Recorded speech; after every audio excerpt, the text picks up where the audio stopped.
In about 1985, I think it was 1985, I got a job at the Ericsson Computer Science Lab. And this was a newly formed lab, so really nobody knew what we should do.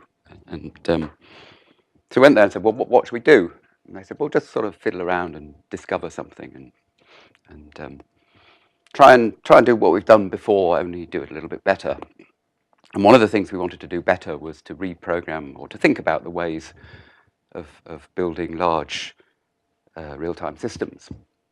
And so I got to look at the way we used to build systems. The AXE system that Ericsson built was one of the first digital exchanges. I think it was came from a series of exchanges that first were built in 1974.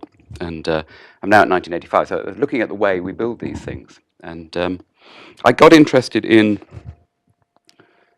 the architectures of a system that were necessary to make things fault tolerant. And I remember thinking at a pretty early stage that for things to be fault tolerant, you need two computers. I mean, you can't do it with one computer, because one computer crashes, you're screwed. So if you've got two, then you can make them fault tolerant. And of course, if they're independent and the probability of them crashing is, say, at the same time, I mean, suppose you've got two computers and the probability that one crashes is 1 in 1,000, and the probability that two crashing at the same time, if they're independent, is 1 in 1,000,000.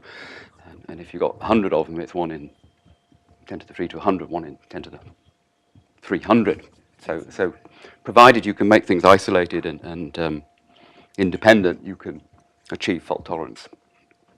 So I remember going to a lecture in Bournemouth. Well, it was a switching symposium we went to, and I was there with my colleagues. And it's so hard to hear you in that. I'm sorry. I shall. Can they screw the sound up a bit? Hello? Can you hear me now? The mic's just for the recording. Right. Oh, I see. It should be, actually. Oh, okay. I'll try and speak louder. Yeah. So we went to this symposium in Bournemouth, and there were a load of presentations. Everybody's interested in distributed systems that used distributed garbage collection and things like that. And we sat there, three of us, with me and Robert Bearding and Mike Williams. We took turns at asking the same question after every lecture, and it was, well, what happens if one of the nodes crash? And they'd say, well, it doesn't work then. And then we would turn around and say, well, we can't use that then. And so I remember coming away thinking, this is crazy. Either we're crazy or they're crazy, because I didn't really see how you could build distributed systems out of components that were assumed to work. And I thought, well, let's make them completely isolated. And of course, that means that all the data structures involved in that computation must be copied from one to another machine. And then people said, well, copying is very inefficient. So you can't do that. And I spent 20 years telling people, no, yeah, copying is inefficient, but if you want to make it fault tolerant, you have to copy stuff. You can't have dangling pointers that point to another machine, then the machine crashes, and then expect it to work anymore. So put we made systems with no dangling pointers or anything like that across machines, and we just copied everything. And everybody said we were nuts for about 20 years. And then for about 5 years after that, they sort of stopped saying we were nuts. And and then the multi-cores came along, and then sort of all the problems of programming these things started occurring just because there were shared data. I mean, you've got shared data structures across multi-cores, you need mutexes and things like that. And if you have to stop all the cores while you're copying, it's really bad news. So it's going to be really bad news. We have 1,000-core multi-cores, and we have to sort of pull some handle, and we stop all of them just because we want to do some little trivial copying operation. Of course, once you've spread out the data everywhere, you've made the system parallel as well. Okay, or you've enabled parallelism. So what this lecture is about these aspects of a system. So what I'm going to do is just a quick overview, a quick history of fault tolerance, and then I'm then going to talk about the principles. I wrote a thesis in this, a PhD thesis a few years ago, and outlined 6 principles that you had to achieve in order to make a fault-tolerant system. Those principles are, you could do them in any language. I happen to invent a language as well to do them in. That's Erlang. And I'm going to show you then what the mapping between those principles and the language are, because they're made to fit together. I'll show you that stuff, and then I'll just talk a little bit about whether it actually works or not. And I believe it does work, actually, since we're controlling a large fraction of the world's networks with this stuff. Right. So it's all about failure. Well, stuff fails, deal with it. I mean, that's it. No, we can't assume it doesn't fail. It all goes back to, I think, the first person who thought about this was von Neumann, and he wrote what I believe to be one of the first papers about that. And he's saying we should look at systems like biological systems. An intrinsic part of their design should be that they can fail, and we have to live with that failing. We have to detect that failure, and we have to recover from it. So in order to handle failure, you need two machines, and one machine has to observe another machine. That's like in this little picture. And if you think about that, that implies a couple of things which immediately hit you in the face. One is that you have to be interested in distributed programming because you've got two nodes, or you've got more than two nodes. You have to be interested in parallel computing because they do actually execute programs at the same time. And you have to be interested in concurrent programming. So even if you didn't want to be interested in these subjects, you have to be interested in them if you want to do fault-tolerant computation. There's no alternative. Okay. Now, there's all sorts of impossibility theorems and things come up in distributed computing, and you can't ignore these things. We don't want to break the laws of physics.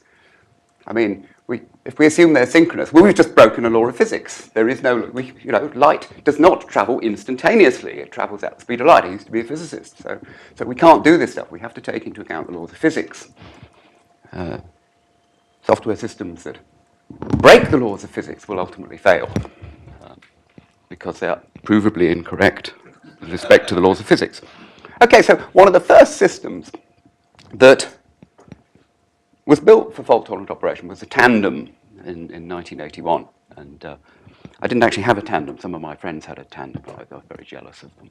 And the classic work with the tandem was documented by Jim Gray. And he wrote this classic paper, which is Why Do Computers Stop? And what can be done about it? And it's all about failure. It's all about replicating computations on different machines. This, if you haven't read it, read this paper. I mean, it's extremely good paper. And it lays down a lot of the principles that are still true today. And what Jim did was postulate certain properties about that. And he said, well, if you were to do these in software, software would probably behave the same way. And I'd done, one way of thinking about Erlang and the work I'd done was actually, although I didn't know it at the time, it's a kind of software emulation of the tandem machine, because they were doing the same sort of things. And in Jim's paper, he said, well, if a computation fails and you just restart it, it'll probably, it might work the second time. In fact, most of the time it does work the second time. This is due to subtle timing errors and things. This is not a mathematical system. It's not a referentially transparent system. It's not a sort of pure functional system where if you call a function with the same arguments every time, you'll get the same return values. You can get timing and you can get all sorts of things happening. If you start a computation off with the same values, it might fail the first time due to some strange sequencing, and the second time it may work. And Jim observed this for hardware. And he thought that software systems would behave pretty much the same. And I think they do. So I mailed him and said, yeah, they do. And he mailed back and said, welcome to the Church of Concurrency, which I thought was kind of fun.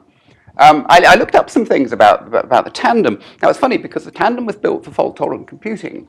And these are quotes from the Wikipedia, actually, but I've seen them in many other places. And the thing they found about the tandem computer were, in some quotes here, it says, behind handling failures well, this shared nothing messaging system design also scales extremely well. Right. And it says here, non-stop systems are more often being bought to meet scaling requirements of extreme fault tolerance. So this is a kind of funny side effect. So they built an architecture for fault tolerance, and then they found it scaled better than other systems. And that's because if you've got a web server or something, if you can manage to scale it horizontally, then you can meet enormous demands. If the architecture is such you can't scale it into independent bits, then you can't scale it horizontally and you can't scale it up. So the key to a design methodology is being able to split computations into completely independent parts. If you've manage to solve your problem by dividing it into independent parts, you can both get fault tolerance and you can get scalable. So I don't really agree with your first statement. You know, so you can either get fault tolerance or scalability. No, you can either get both or none of them. Right. I try to say fault and sensitivity. Okay, right. And he says here, or I don't know if this is a quote from Jim, somebody said, it might be a quote from him, these systems have no shared central components, not even a main component. This is the kind of, you know, today it's become almost I don't know if it's religion. I think a lot of computer people are thinking, okay, I've been telling people, shared memory is evil, do not use it, because it prevents fault tolerance, it itself prevents scalability. So there's quite a few people who believe that. There's a few diehards who still think it's a good idea, but they're dying out as a kind of breed that will be gone in a few years' time. Right. That was, I won't talk about that. It says nothing about fault tolerance. Yeah. One of the things that was possibly wrong with the tandem was that it just sort of did things again. It didn't really have a particularly sophisticated way of organizing computations if they failed. So one of the things we did is start looking at that and figuring out how to do that. And we came to the conclusion it's good to kind of have a model of hierarchical failures. So basically, if you're doing something and you can't do it, you give up, you try again a few times. But if trying again a few times doesn't work, then you stop trying again a few times and you just fail all that. So we evolved this notion of organizing computations into trees and keeping sort of rules over how often you restart them should they fail. And that became a sort of dominant philosophy. In fact, my thesis was on systems that work reasonably well in the presence of failures. I'm very interested in stuff that fails. I want them to work even though parts of them are failing, and that's how we work. You know, bits of us fail, but we still sort of muddle along and try to make a software analogy of that. So what happens, I had to think about what happens when an error occurs. You can mask it, pretend it didn't occur and try again, or you can do nothing. The do nothing one, crashing later, is horrible. It's not a totally brilliant idea. Or, well, yeah, you could reinitialize it and try it again.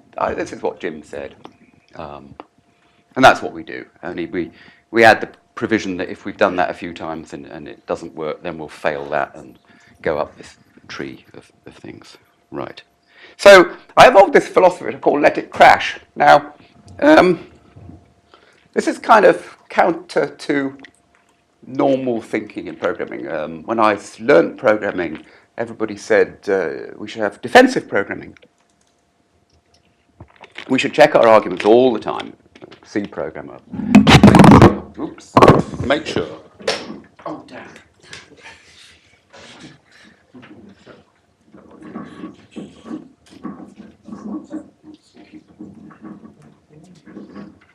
Okay. Where was I?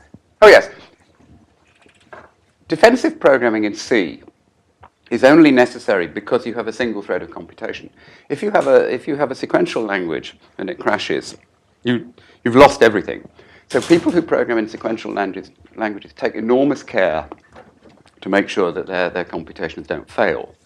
In Erlang, you have as many processes as you want, and you have you can arrange that processes observe each other. So it doesn't really matter if they fail. If you've got 500,000 processes to do something, what does it matter if a few thousand of them fail? Okay, so it's a completely different failure model. Instead of having one very fast, suppose you want to deliver something, you can have one very fast delivery car that goes around everybody, and then you make sure, because you've only got one, that it doesn't crash or anything. Or you can have thousands of little taxis all sort of bumbling around, and who cares if a few of them crash? If you want a reliable message delivery mechanism, you can have one extremely fast way of going between the source and destination and hope it never fails. Or you can send out 20 or 30 little messengers who kind of bumble around, and one of them will get through. So you have a completely different view of failure. So I think the way that most programming languages deal with failure is a consequence of them being sequential. If they were parallel, you wouldn't think about failure in that way. You would do it completely differently. So this is, yeah, I've said this. We build trees of things. Then there was the observation, well, we can build different types of nodes in these trees. If things depend upon each other,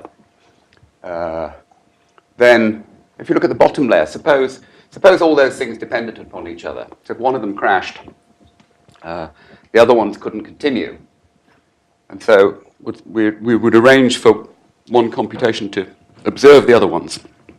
And if any one of them crashed, it would kill all of them and then restart all of them. That's when they're dependent. And if they're independent, then if one of them crashes, you could just restart that one because it wouldn't matter. That's a sort of and/or tree. The and nodes are for dependent computations, and the or nodes are for independent computations. So, of course, an arbitrary tree can be split into a graph of and or nodes. That's really rather easy.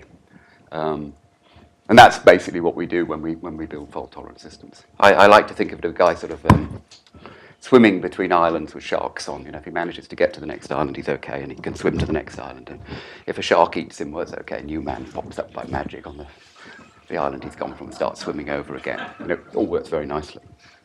Right.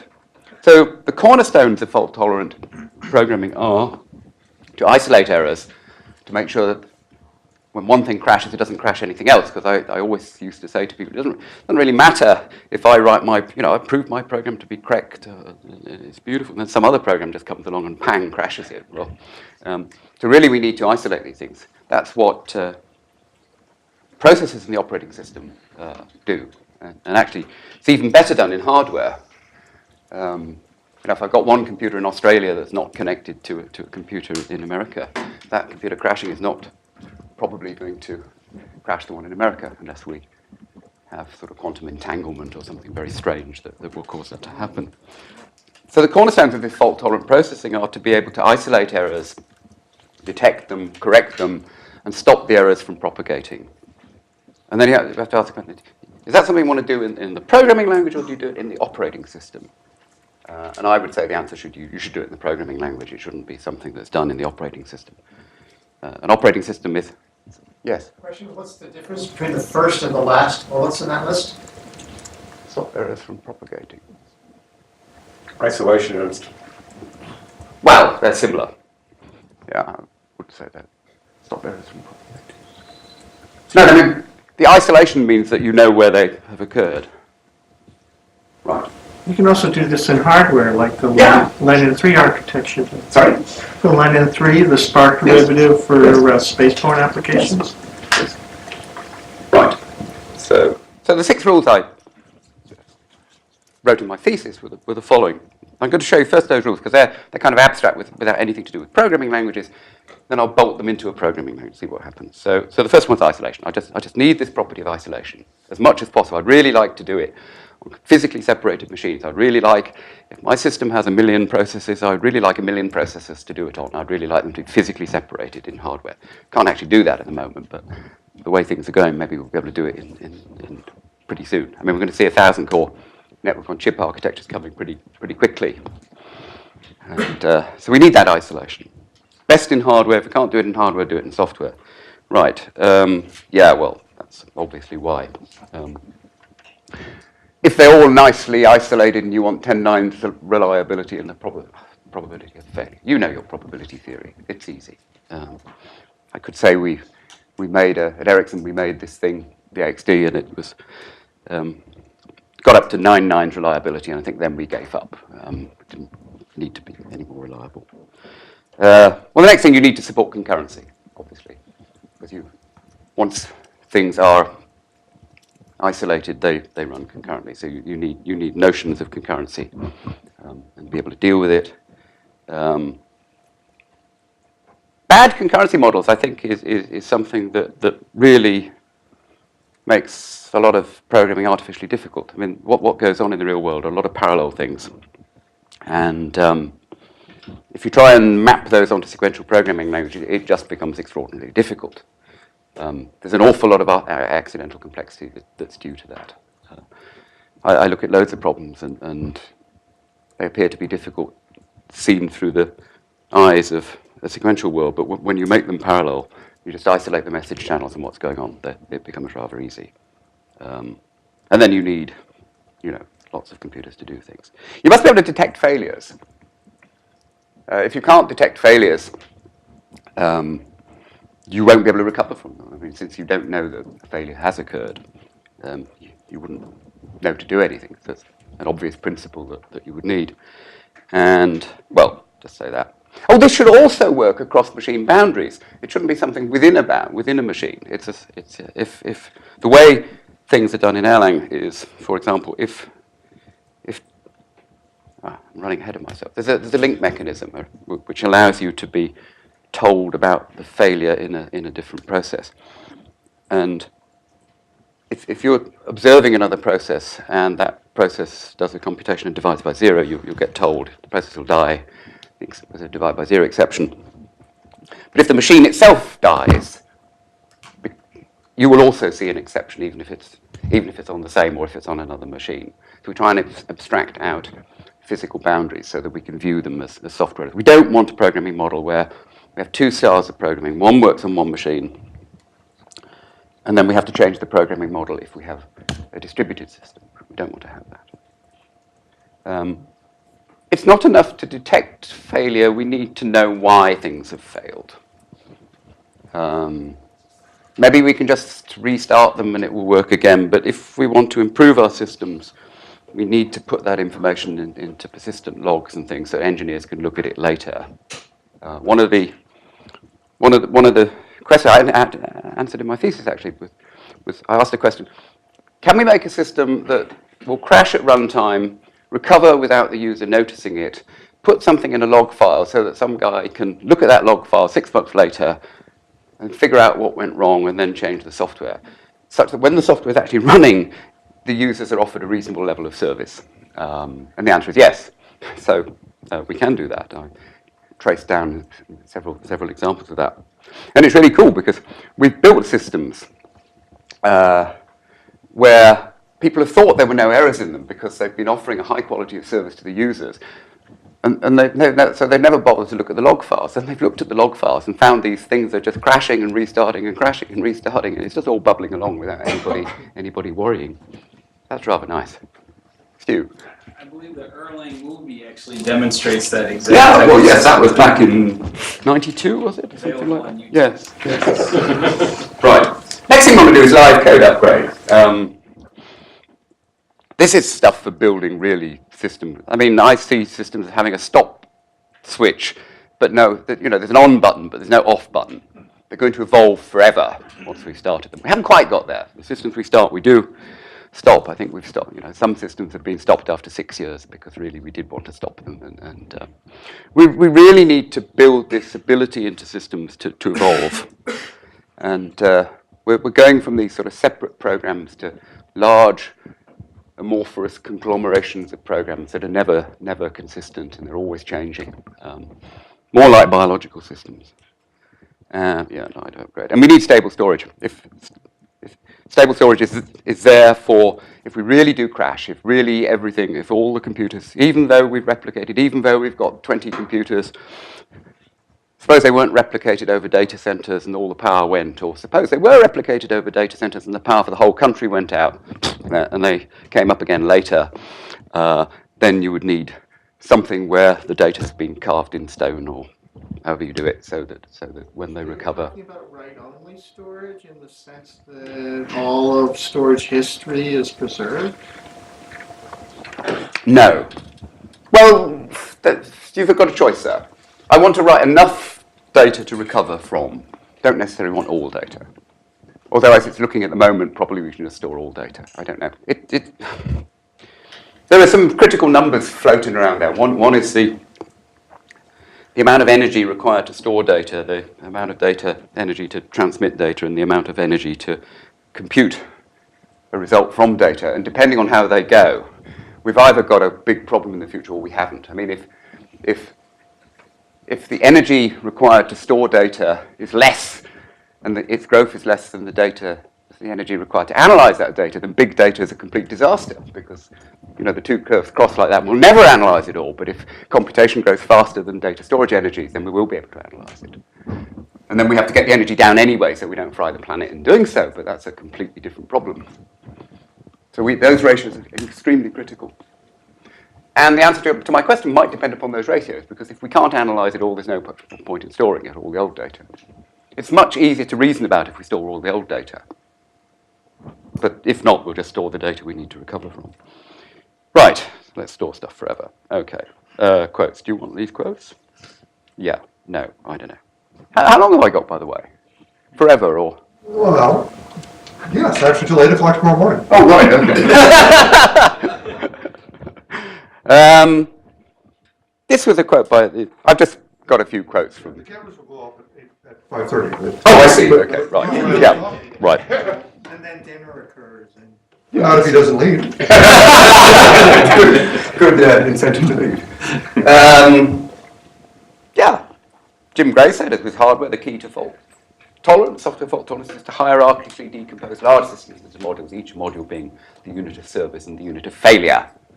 And the failure of a module does not propagate beyond the module. So, I mean, that was the idea I was saying earlier. The isolation of those errors and the stopping them from propagating. That's what Jim Gray said. He also said processes are made fail fast by defensive programming. They check their inputs. If any error is detected, they signal a failure and stop. So I really disagree with Postel's principle. To sort of be lenient with your inputs and generous with your outputs, or whatever he said. No, you shouldn't be lenient with your inputs. If your inputs aren't totally correct, you should just stop immediately. Say, stop, you sent me the wrong stuff. Because otherwise you get a sort of knock-on effect. It's very difficult to see what's been happening. And you should fail as soon as possible. Systems should be built which do exactly what their specification says and nothing else. If they get outside this specification, they should immediately die, and you shouldn't do anything else. Right. And of course, Alan Kay said, of course, about people have got object-oriented programming all wrong. He said it's just a gentle reminder that Smalltalk is not about its syntax or the class library. It's not even about classes. The big idea is messaging. The big idea in object-oriented programming is messaging. It's got nothing to do with classes and methods. That's just abstract data types and the organization of these things. But it does have to do with concurrency and messaging. Because this is the thing that decouples systems. Messaging is the great decoupler. And messaging is also, if it's proper messaging, asynchronous messaging, it doesn't violate the laws of physics. So if we do that, bear that in mind, decouple things through messaging and don't break the laws of physics, then we'll have something that is reasonable, I think. Schneider had a few quotes on halt on failure. Failure said, we should say these things, we should halt immediately, not continue. Although they were saying these things, the people weren't doing it in many systems, not in practical systems, I think. Is this Bruce Schneider? Yes. Yes. Me. Processes are the units of error encapsulation, and so on. Processes do what they're supposed to do or fail as soon as possible. Processes failure, and the reason for failure can be detected by remote processes. Processes share no state but communicate through message passing. Right. So how do you program all this stuff? Well, how to program 6Us? Well, you could use a library. If you had a programming language that didn't have this stuff, you could stick it in a library. But if you stuck it in a library, you would have things that were logically correct, but not pragmatically correct. You wouldn't be able to make them efficient if you put them in a library. You can only make them efficient by putting them in the lowest possible level of your programming language. And if that doesn't suffice, putting those primitives into the hardware. So if you put the primitives you need into hardware, then this thing will go efficiently. If you put it into the lowest level of your language, it will go efficiently. If you bolt it on top of something else, it will not go efficiently.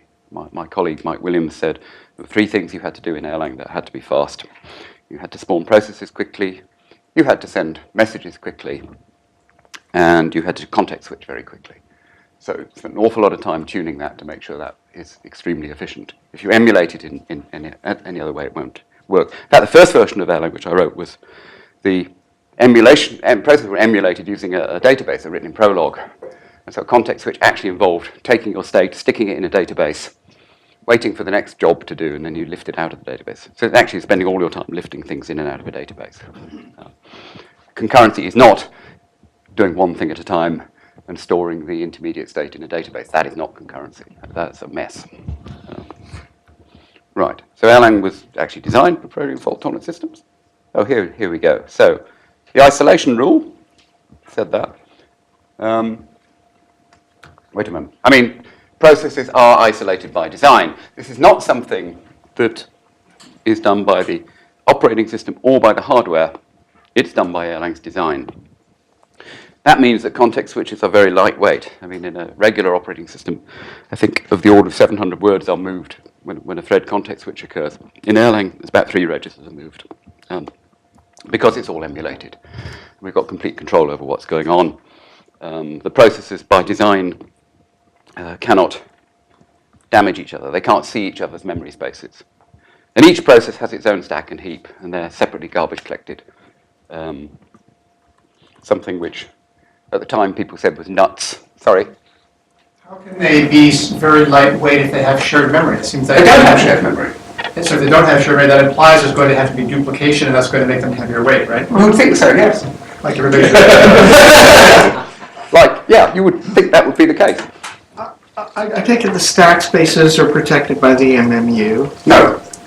You're not, your stacks, there's not a shared memory pool for which all stacks are. No. Well, I mean, there is a shared memory, the physical memory of the machine. Right, and the memory management unit prevents stacks from stacking on each other. If it were the case that we're using different processes, yes, but we're not. We're all in one process. We've just got 2 threads in one process. So there's stack protection mechanisms? Yeah, well, that's in software. That's the compiler that has to be right. Oh, okay. I mean, it's a compiler that provides the protection. It's not the runtime. Okay. If I got the compiler wrong, then it would be wrong. Okay. So it's done by software, not by hardware. That's our version. This thing keeps falling off. Concurrency. Well, in Erlang, all processes are concurrent. Whether they run in parallel or not, that depends on what the hardware is. Of course, if they're on one core, they won't run in parallel, but they will still be concurrent. And if we had more cores than processes, they would be parallel if we've done a good job there. On a multi-core, they will sort of spread themselves out over the cores. You don't need to worry about that. It'll do it for you. To the extent that it does a good or bad job, that's a research problem because every time new architectures come along, we have to fiddle with them and make sure it works. Our goal is actually to have about a 75% utilization. If we had 100 CPUs, we would hope that our programs would go 75 times faster without tweaking them or anything. And for some problems that happens, and for others it doesn't. It depends upon the intrinsic sequentiality of those programs, because Amdahl's law will still apply. Usually I think you can get down to 10% sequential code in a problem without much trouble, and then you might have to work hard to get rid of the last 10%. Depends on, very problem dependent. There are 3 primitives in Erlang to handle the concurrency. Erlang is fundamentally, I mean, the sequential part of Erlang is just a simple dynamically typed functional programming language with no mutable variables. There's 3 primitives bolted on top of that. One creates a parallel process, produces a handle to it. That's a spawn function. You give it a function, say spawn this function. You can send it a message, PID-bang message. It actually sends it to the mailbox of the process. Each process has a mailbox. And the receiving process has a little pattern-driven engine that looks at the mailbox. So it can say, when this pattern's in the mailbox, do this. It waits for these messages to occur, and then it does something. So that's the stuff you need to add to a sequential language to make it concurrent. And failure detection. There's this thing, I had spawn link. I can create a link between 2 processes. Now, without a link, if one process dies, no other process will be informed. But with a link, if either of the processes at one side of the link dies, the other process will get a message that's stuck in its mailbox. So the link actually is one of the things I've never seen in any other programming language, or that's an innovative thing in Erlang. And it allows this Do I have it right that Scala inherited your parallelism? Yeah, Yeah, okay. absolutely, yeah. I mean, So they sat down with it and did the same. And said, "Ooh, do it like this." I could say these primitives, they seem sort of easy, but we did actually try a lot of different mechanisms and kind of. There were pragmatic judgments there. It was developed on a machine with 750 kilobytes of memory and a 1 megahertz clock, and so I mean, there are a lot of things there for pragmatic reasons. It's rather like the early Unix day. We didn't have enough room to keep all the stuff, so we threw out the stuff that nobody used, and then we had a user group who were great because you could just give them a new version of language every day, and they didn't bat an eyelid. It's quite nice. And at that stage, if something goes wrong, you can change the libraries, or you can change the language, or you can change the application, so it becomes quite easy to do things. We were a small group, which helped. You can set up this link condition once you've done spawn link instead of link. Then you'll be told about errors. Now, in fact, you have to do something else. There are two types of processes. There are those that, if they receive an exit message, will themselves die and propagate that exit message to the other processes to which they are linked. And there are ones which can take care of those and stop that. And the reason for that was the problem that occurred in distributed computing of nailing down zombie processes and killing everything. If you started a computation involving dozens of parallel processes, and that computation depends upon all of them working, and then something goes wrong in one of them, you want all of them to die. And that was a sort of classic problem that was difficult to solve. So, in fact, Mike Williams came up with this idea. It was called the C-wire, which was used in telephones. In telephones, we also had this thing, a load of phones being connected together. There was something called the C-wire. And if you grounded the C-wire, you short-circuited the thing, and the current went up everything, and all the things that were electromechanical, they all dropped, whatever they were doing. And the same principle used to happen in the London Underground at the side of the train. If you looked out at the thing, there were two wires that ran along everywhere. And if the train stopped or something, the driver or somebody could lean out of the window and short-circuit these two wires together. And that would go through all the circuit breakers, and everything would stop. And that's what the link mechanism in Erlang is. It's a sort of thing that grounds everything so they all collapse. But then maybe you don't want everything to collapse. So you can say to this process, hey, I'm a special process, and I will not die. And so this process becomes a firewall. So it doesn't die, and it just gets these messages in its mailbox, and it can do things with it. So that's the failure detection stuff. And yeah, there's the underlying principle in error handling in Erlang is not to fix errors locally, it's fix them somewhere else. The reason that you can't fix errors locally, and you should not try to fix errors locally, is your machine that you're executing on might be dead. So all this kind of try, catch, and something, that's actually dealing with the error locally. That's not going to work if the whole machine dies. So you don't want a different way of programming software and hardware errors. You want to force them into the same abstract model so that you can deal with it the same way. You don't want a different programming model if you deploy your application on one machine, or if you deploy it on a network with dozens of machines. You want them to behave the same way, and that's deliberate. So this philosophy of letting somebody else fix the problem is kind of deeply ingrained in the way we build systems. Yes? Just a clarification, you can deploy on an entire cluster of machines the exact same way you deploy on a single machine, multiples? Yeah. Okay. So when you say it spreads out... The only thing that will happen are the latencies and things like that. The message passing times will be different, but the semantics will be the same. Yeah, which is what we do. So, of course, we set up a laptop with 20 or 30 nodes. Sorry. See, that's an only in 300-point font. Sorry? Saying that the only difference is a little bit of latency between local and remote, that's some of the failure modes are different as well. The latency is so much higher. Yes. Order, it can be 1,000, yes. or 10,000, or 100,000 times higher. That in fact, distributing these across a cluster of 1,000 machines could actually run more slowly than just running it on the same machine. Yes. So but semantically, the idea of trying to design where something runs equally on one machine versus a cluster, to me, feels like a non-starter. The environments are just too different. Well, semantically they're the same. Pragmatically they're different. So when you deploy it on that one, you're going to have to measure a bit and see what's happening and figure out where to put these things. Absolutely. I mean, you're completely right. But that's a second order effect. The first order effect is to get that software correct and run it on one machine. If it's not running on one machine, you're in trouble. Having done that, you deploy it on a cluster or something like that and measure and see what's going on and see if we need to move things around. Hopefully we'll be able to automate that in the future. I mean, that's in an area of research at the moment, how you move those things and where you put them. Sometimes there's 150 cores on one die. Yes. In which case, usually the tightly coupled memory gets these messages zooming in and out in a hurry. Yeah. We're playing with these things at the moment. They're great fun.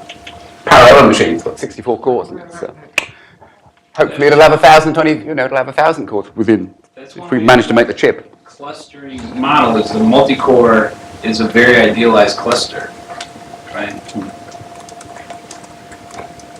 Yeah. And then, of course, if we've got this nice model where everything goes, we can talk to our hardware friends and they'll do something to get these latencies down, or if it's possible, or figure out how to move the computations. We'll see.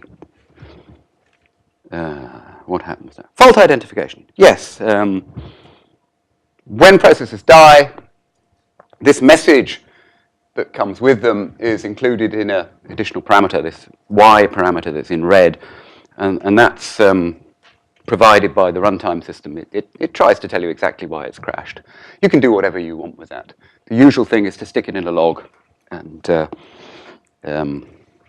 let some engineer look at it later.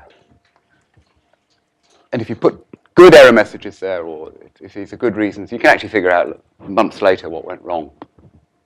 The live code upgrade bit, this is quite fun. If you got a module foo, this is Erlang, and you say foo : bar, that means call the latest version of foo, even if you changed the code while it was running. And if you call bar, it means always call bar in that particular model, but don't use the latest code if you happen to change it while you were running. And that allows you to just dynamically patch code while you're running it without changing the namespace or anything, which is kind of convenient. Sort of design fault, if I was doing Erlang again, you could only do it twice. You can't do it 3 times.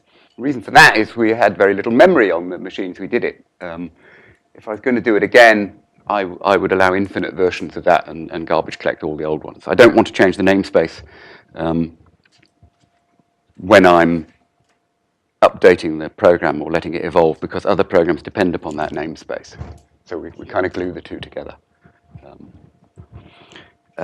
Stable storage is actually, this is the one thing that is not done in Erlang. It's done in third-party libraries or the libraries we've written. So there's a lot of stuff out there to do this. Manesia is a real-time database that ships with Erlang. And then people have built databases using Erlang. Erlang turns out to be very convenient to write databases in. I haven't quite told you the truth about the immutable data. Erlang's got these shared hash tables, which any process can access. And that's it, because in a database update, we don't want to update the entire world in a purely functional language. We're not religious about this kind of stuff. And so people have built big databases on top of that. 2 of them you might have heard of, REAC and CouchDB. CouchDB was the database that CERN chose to store all the data from the Hadron Collider and contributed to the discovery of the Higgs boson. So that's kind of fun, because I used to be a physicist. REAC is used all over the place for internet scale applications. So a lot of these big things you see on the, I don't know if WhatsApp uses, do they use REAC? They use Manesia. Oh, cool. Yes. I mean, their problem isn't big enough to use REAC. I mean, it's only 400 million people using it at the same time or something. I don't know. Okay. So, yeah, what was I saying? Fault tolerance implies scalability. In order to make things fault tolerant, you have to make sure they're made out of isolated components. If the components are isolated, we can run them in parallel. And hopefully they'll be scalable. Apart from, there will be your problems of latencies and things, they will change. And the failure characteristics will change as well. But we have to have some way of doing it. We have to evolve towards better ways of doing these things. So Erlang has, yes? It feels to me like you may be conflating coincidence with causality.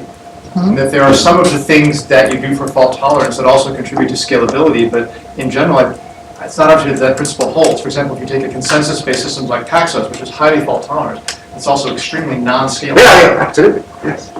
Yes. But then you don't need Paxos for all problems. You don't need this leadership election and all these kind of things. You need them for some problems. And so I think if they're used as a general workhorse to solve all problems, that won't lead to good architectures. Right, so where have we got to? Erlang's got very lightweight processes, very fast message passing, total separation between processes, automatic marshalling and demarshalling of data. This is actually back to the old Unix pipe thing, or to monads or something like that. You know, the output of one thing should become the input of another thing with as little fuss as possible. In the Unix model, you go through text all the time, so programs are serializing and deserializing things all the time, which is a complete mess.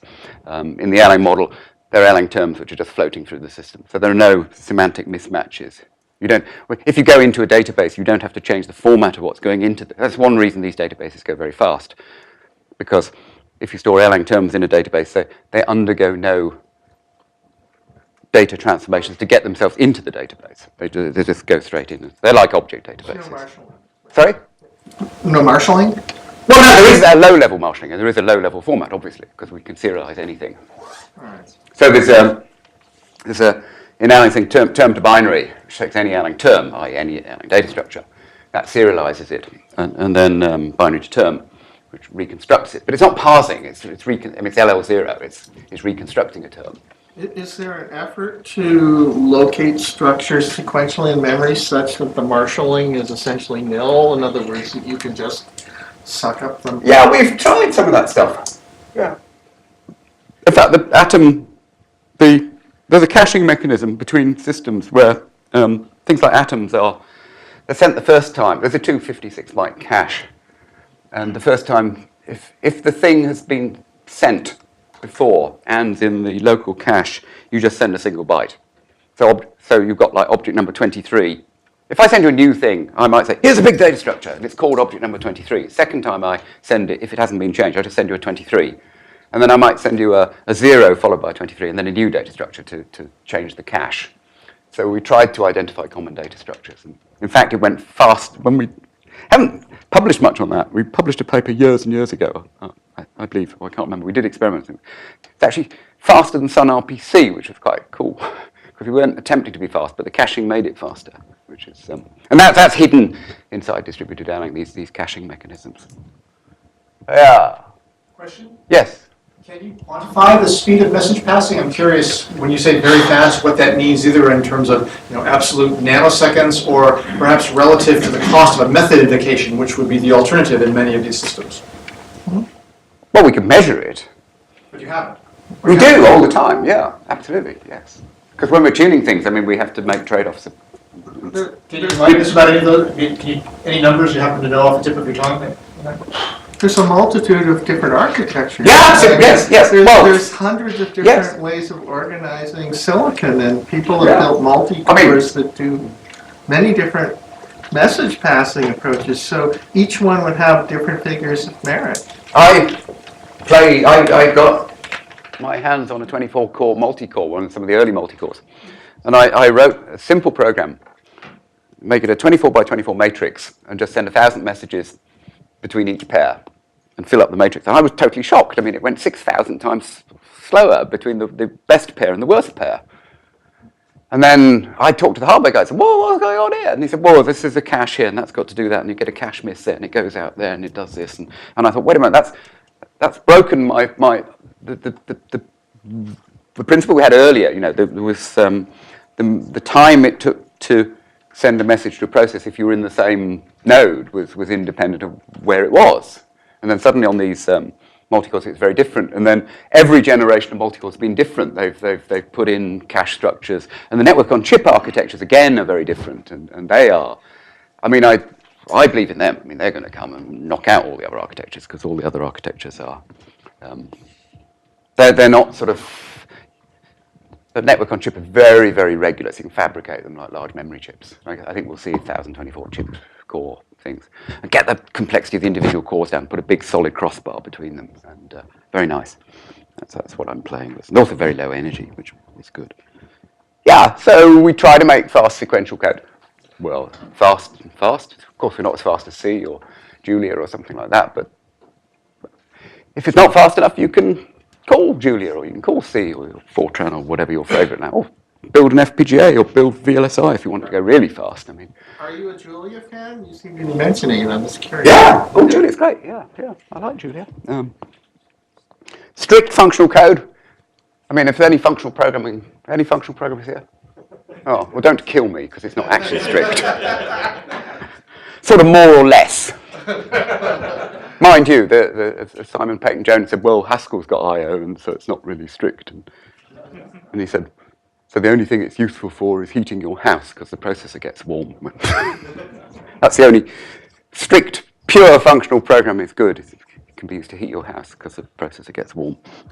It's got dynamic typing and transparent distribution, and you can compose sequential and concurrent code, which is nice. So the unit of composition for sequential code is the function call, and the unit of composition for parallel code is, of course, creating processes and creating pipelines with messages in them. And the properties of all this, well, as I said earlier, no sharing, hot code replacement, pure messaging passing, no logs, lots of computers, functional programming. And in response to a lot of your questions, I would say in honesty, what we're trying to do was not to produce an academic thing. We're working for Ericsson. We're trying to make something we can put into practice. So we went around stealing all what we thought were good ideas in the mid-'80s and stick them into a language and see what happens. So are you playing with parallel chips? Yeah! Yeah, okay. Absolutely. Got them on my desk. In fact, if I wasn't here, I'd be playing with them. So I'm looking forward to I've been going talking these silly lecture things all over the place. And, so it's $99 is for gets a parallel for it, right? Yeah, and I want the 1024 core one. So parallel, here we come. Yeah. Let it crash philosophy. That's I think kind of new to Erlang. It's not how everybody else does it. It's how we do it. Don't handle errors in this. I always talk about doing things in band and out of band. You know, if you try and put the error handling in the same band as the computation, it's difficult. I always think of these things like you have blackboards here. It's wonderful. Well, whiteboards. You know, I think of computations like this where sort of, you know, there's some in and some output and some kind of functional relationship between them. But the errors, you know, these sort of they're on a bus here. I think of them like chips. The errors flow on these things and functions flow on the other things. Think of them wiring chips together. Yeah. This let it crash philosophy, if processes crash, then the Erlang runtime system detects it and should do something about that. The OS should protect the resources across boundaries and things. And the program should immediately crash if they go off spec. And I would say this, that defensive programming is a consequence of a bad concurrency model. It's just, you just wouldn't, if you had a proper concurrent language, you wouldn't do it that way. I think this is the only way you would do it. And in fact, I have met so many people who don't know Erlang, who've converted, they're programming in C++ or something, and they said, well, we needed to invent our own little executives, and we sort of discovered that we needed to group things, and then we discovered we needed to monitor them, and then we discovered we need to, and then we found Erlang and found you'd done all this in 1986. And then some of them adopt Erlang, and then they bankrupt the other companies that are not using Erlang, and so it goes on, which is kind of fun. So we've got no shared memory, pure message passing, remote error detect, all the stuff that I said before. And does it work? Would be an interesting question. Well, here's one of many stories. This is. I just brought this up in another lecture. This is the road to WhatsApp. So 2002, Alex Shiplin started building an XMPP server fully in Erlang. 2005, a company called Process One, Michael Raymond formed this company called Process One. Took this little XMPP server that Elixir had written and turned it into some products and things. In 2007, Facebook launched a chat server that was based on that software. It was written in Erlang. In 2008, they deployed it. In 2009, they dropped it, actually, and rewrote it in C++.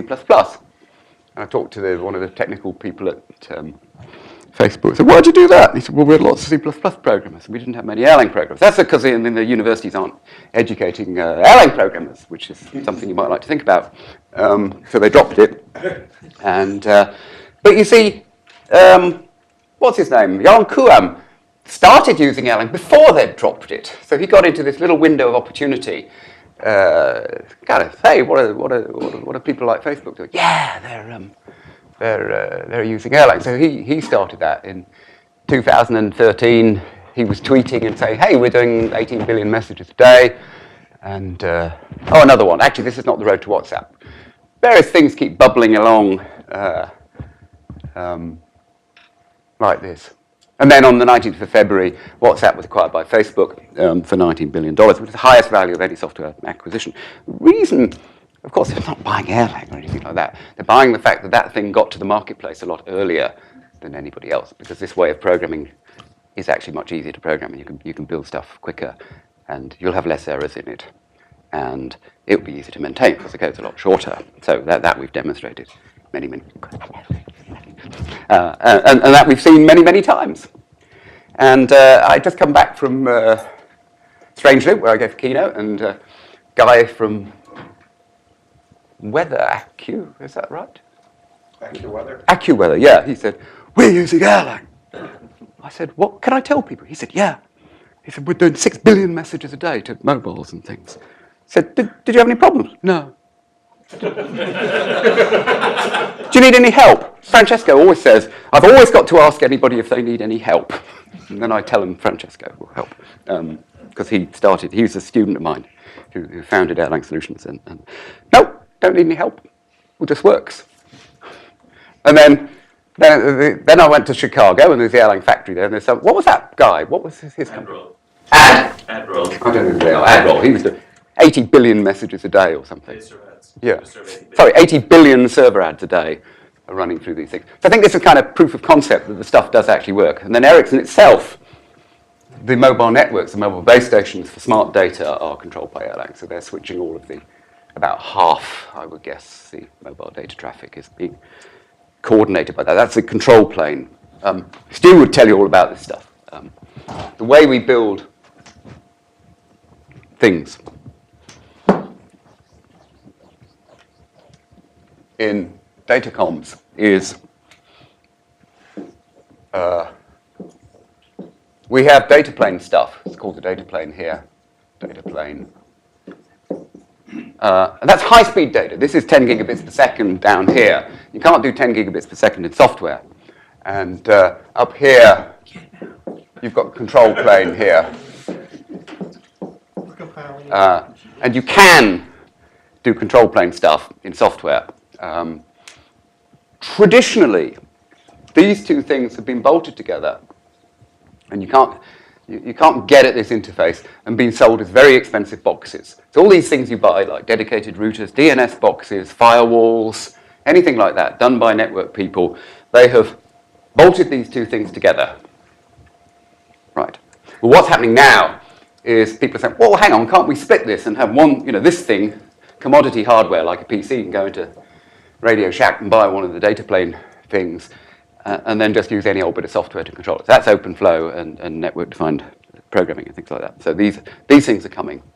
And actually, Erlang, in the Ericsson products, Erlang's doing that stuff. Of course, it's not doing that stuff. That stuff's done in hardware. With an FPGA in the middle between the two, right? No, not well. No, I mean down here is FPGAs and VLSI and goodness knows what. I mean that's, but not in between. Or programmable switches. Yeah. Yeah. So I think that, I don't know. Yeah. Oh, yes. So the answer to my question there was sort of yes, pragmatically. Yeah, this stuff does actually work. Which is possibly why I'm standing here and telling you about it. I don't know. The future. What's happening in the future? Well, yeah. We've got to solve the world's energy problem. We're engineers, we don't want to fry the planet.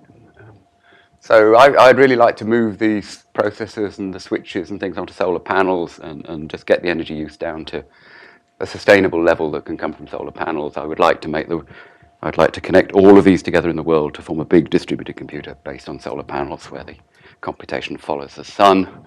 And so the next thing we need to do is kind of figure out this location transparency of all the processes in the world.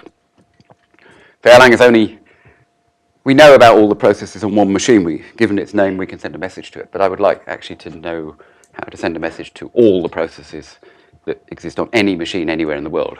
And so I think we know how to do that, actually. I mean, we know that there's many man-years of research into distributed hash tables and 1,000 packs of PhDs. We can go and read how to do it. But we have to talk to the network people and we have to talk to the software people and choose one of those PhDs and do it, and build it.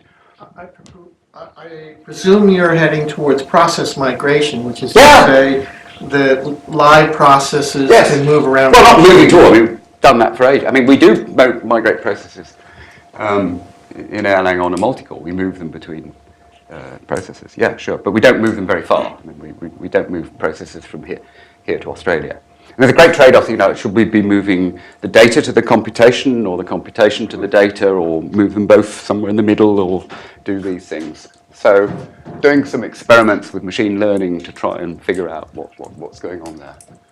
And how does the energy usage depend upon the placement of those processes? Can we do speculative computation, moving the processes around to see what happens? So I think these sort of things like the paralleller and machine learning and those kind of things are very interesting. So, yeah, so I think it's time for questions, because that's the end of my slides. Thank you. Can you comment on the relationship between Erlang and Scala? Because I'm just coming up to speed on Scala, and I want to understand what got inherited and what are the differences and commonalities. I don't know, because I don't really know Scala, but I know they copied the Erlang libraries. Because the guy who did it, I mean, he was told just, hey, look at Erlang and do it like that. So Erlang's influenced quite a few. Does anybody here knows both? Sorry? Does anybody here knows both? Can you make a comment? So Scala is, it uses the actor model following Erlang, but it's not part of the language, it's simply a library. Scala has very good flexible syntactic support, so they've been able to emulate the Erlang syntax as well to some extent when it comes to message passing and pattern matching on the results, but they don't have anything like the history of OTP, the robustness, the stability, the scalability, and so forth. So they are kind of in a good position to get going on the path, but they'll be playing catch up with Erlang for a long time. I don't think they have a success slide for Scala like the Erlang success. I mean, they may, but I don't know of that. So Scala is an Erlang wannabe, is that what I mean? Yeah, that's not fair. It's alternative on the JVM right now. Well, no, it's for people who have, for various reasons, have to program inside the JVM. Their corporate structure says you have to program inside the JVM. So Erlang doesn't run inside the JVM efficiently. There is a port of it. If you put Erlang inside the JVM, it will inherit the JVM's garbage collector and things like that. So it'll be logically the same, but pragmatically it'll be very different. What are the semantics of remote failure detection? If a machine isn't responding to pings, I don't know if it failed or if our network failed, or how do you handle that? Well, there's a heartbeat that's going on, and if some timeout goes, we just assume that machine's dead. And sorry? And if it wasn't? Got troubles later. This is the reality, reality bites there. There are certain assumptions you can, somebody said, what assumptions can you make about Erlang and between messages and what's going on? there is an assumption that if you send messages between a pair of processes and you set up one of these links that I talked about, and you don't see any error messages on those links, then you can assume that all the messages got delivered in the same order they were sent. And when I say assume, Erland had with the provision that if you believe that TCP/IP works. So I mean, you've always got these kind of, well, I can assume this if we assume that TCP/IP works, and then the next level of abstraction say, well, I can assume that if we assume that a proton doesn't come along and sort of change a MD5 checksum in a consistent way, or at some level, turtles all the way down. Something you have to make assumptions about the layer below. So we make not unreasonable assumptions about what's going to happen if things start failing. And if you're deploying into an environment where you expect a lot of network partitions, it's very easy to kind of write your own network transport layer between separate Erlang nodes instead of using the built-in one. Yes. I have a couple of very basic, Yes. dumb questions. There are no dumb questions. You talked about, the different, there's a lot of progress on graph algorithms, graph databases. You mentioned machine learning. Do you see any work that is sort of combines Erlang architecture with some of these things? Meaning, a lot of graph algorithms work toward improving performance. And one of the aspects of performance is fault tolerance, which was your topic. And Yeah, well, we have seen, we've seen some actually using visualization techniques to detect bottlenecks and things like that. It turns out if you visualize them, your eyes are very good at seeing what's going on. So there's been some, Concurrency, the company, did some work on that a while back, and I think amazing videos where, this is really cool because I used to be a physicist. It's like a sort of gas, and you see things flying all over the place. Your eye immediately sees start coloring processes by the number of messages they send and turn them red and then make them bigger and draw these graphs. And I think these techniques for finding out what's going on in your system are coming, and then if we combine that with machine learning or something. I mean, we are doing some experiments in machine learning to see, but it's early days at the moment. We're just collecting data. I mean, we got some silly ideas. I mean, let's collect some data and run some neural nets on and see what happens. Try moving them around, see if we can learn something. I mean, that's beyond state of the art. Yes? Do in Erlang all processes execute the same code, or is a process more like a function that executes a particular? It is a function that executes. Mm-hmm. And they're all executing different things. How then do you decide if you need more bandwidth for that particular function? How many processes you need to spawn for that function, and how do you do load balancing to know where to send? That's part of your application. I mean, Erlang gives you no support for that. Gives you no support for that. I mean, you have to design that into your application itself. You as a designer of that thing, have to say, okay, I know this takes a lot of time, so I will parallelize that using functions or something. There's no automatic parallelization. You could choose to. I mean, if you've written it in a functional style with maps and folds and things, you could just put some p maps, a parallel map, and p fold in your program. But I think, okay, so there's a lot of projects trying to automate that stuff, and there've been projects to automatically discover parallelism ever since I did Fortran, in 1975. And I think none of them have improved anything by more than about 15% or something. So I mean, I think you need some intuition as to what's going on. And I would always say my intuition, I have no intuition at all as to where bottlenecks are or where performance is. I have to write programs and measure. And I just don't, I don't like, I get all these questions on the Erlang mailing list. I've got a lot of data and lots of this and big this, and I say, no, don't use words like lots, big, what's big? Because I'm thinking big petabytes or terabyte, it's in your head. We use all these words and we lots of data, megabytes of data, terabytes of data. It has to be fast, transactions per second. How many per millisecond do you want per machine, How many machines have you got? How much memory have you got? Oh, I ask a load of questions. How many machines have you got? How much memory have they got? What's the clock rate? How big are the packets? And then you can start answering the questions. and then you have to sort of take your application and put those two in relationship to each other. But that's what you do later. First of all, you write it as beautifully as possible without any regard to efficiency, and then you tweak a bit if necessary. One more. So I assume you usually have a lot more processes than hardware units to execute them on. Yes. So what happens with those messages that are sent to processes that are not running? Where are those stored? Oh, in the mailboxes of the process. I mean, the process not running are just in a round-robin queue. Eventually, they will run. So the mailbox is always available? Yeah. And this is managed by a the central process, or who manages those mailboxes? Just one mailbox per process. These okay, when I'm using words like mailbox and process, don't think Unix processes and big, heavy things. Don't think big, heavy, ugly threads. Think very, very small things. I mean, process is about 350 bytes. Its mailbox is however much space it needs to store the messages that come to it. You have to also, when you're designing your application, make sure you don't overflow these mailboxes and make sure that, if you've got a sender and a receiver, that there's no flow control either. If you want flow control, you have to program it yourself. Processes move on and off the run queue based on their mailbox status. Yes, yeah, sure. And whether they're CPU bound. So they get, I think used to be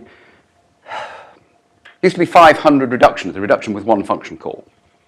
It's now about 2,000. They get to call 2,000 functions, and then if they're not finished, they just get stuck in the run queue. Or if they get to a receive statement and there's nothing to do, they're taken out of the run queue completely. And then the next time a message comes, they're put in a save queue, they're put back into the run queue and rescheduled. So I mean, Erlang is much more like an operating system than a programming language. In fact, Erlang on Zen boots the operating system, runs an Erlang application, and then goes back to sleep in about 400 milliseconds. That's the time to get a complete functioning system up and running, do something, and then go away. And that can scale out horizontally onto S3 and things like that. So a lot of people who are building things like WhatsApp are taking things like Erlang on Zen, deploying it in a horizontally scalable platform so they can boot up thousands of these things. They will grow and come into service within 400 milliseconds and be doing their job, and then they go away again.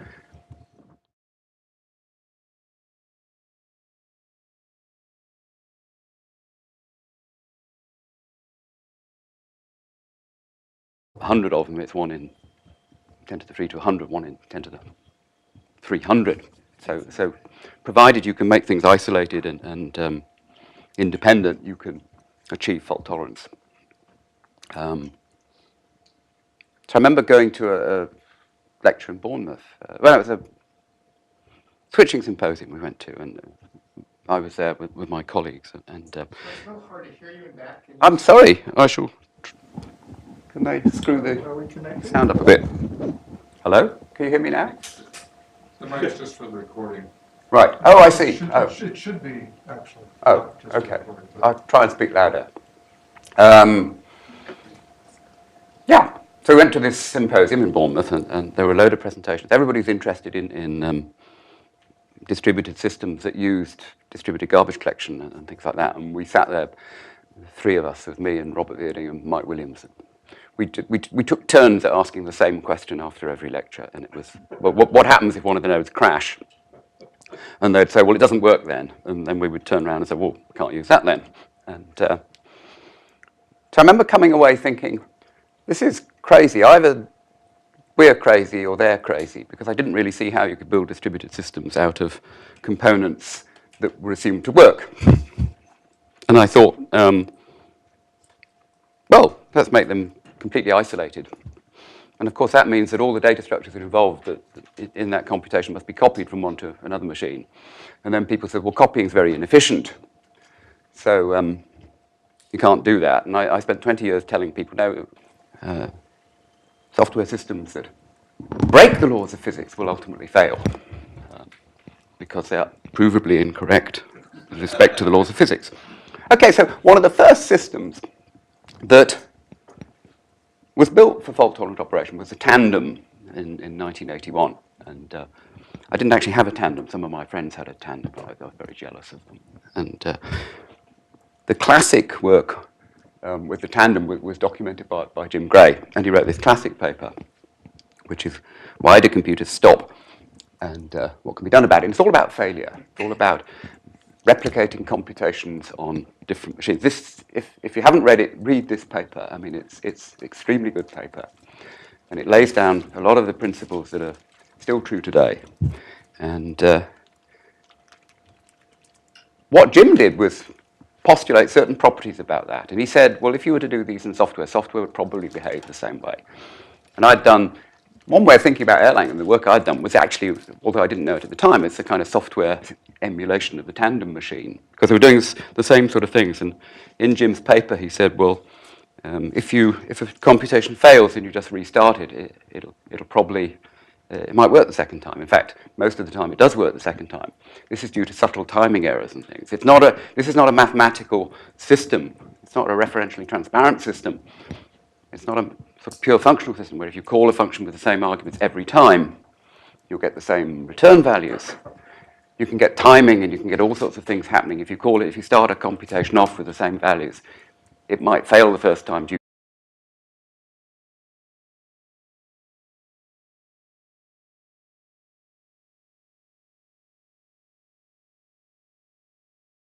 in about 1985, I think it was 1985, I got a job at the Ericsson Computer Science Lab. And this was a newly formed lab, so really nobody knew what we should do. And so we went there and said, well, what should we do? And they said, well, just sort of fiddle around and discover something and try and do what we've done before, only do it a little bit better. And one of the things we wanted to do better was to reprogram or to think about the ways of building large real-time systems. And so I got to look at the way we used to build systems. The AXE system that Ericsson built as one of the first digital exchanges. I think it was came from a series of exchanges that first were built in 1974. And I'm now at 1985, so I was looking at the way we build these things. And I got interested in the architectures of a system that were necessary to make things fault tolerant. And I remember thinking at a pretty early stage that for things to be fault tolerant, you need two computers. I mean, you can't do it with one computer, because if one computer crashes, you're screwed. So if you've got two, then you can make them fault tolerant. And of course, if they're independent and the probability of them crashing is, say, at the same time, I mean, suppose you've got two computers and the probability that one crashes is 1 in 1,000, and the probability that two crashing at the same time, if they're independent, is 1 in 1,000,000. And if you've got the language are, because they're made to fit together. I'll show you that stuff, and then I'll just talk a little bit about whether it actually works or not. And I believe it does work, actually, since we're controlling a large fraction of the world's networks with this stuff. Right, so it's all about failure. Well, stuff fails, deal with it. I mean, that's it. No, we can't assume it doesn't fail. It all goes back to, I think, the first person who thought about this was von Neumann, and he wrote what I believe to be one of the first papers about that. And he's saying we should look at systems like biological systems. An intrinsic part of their design should be that they can fail, and we have to live with that failing. We have to detect that failure, and we have to recover from it.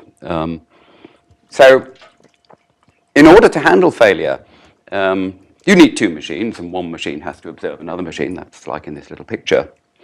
And if you think about that, that implies a couple of things which immediately hit you in the face. One is that you have to be interested in distributed programming because you've got two nodes, or you've got more than two nodes. You have to be interested in parallel computing because they do actually execute programs at the same time.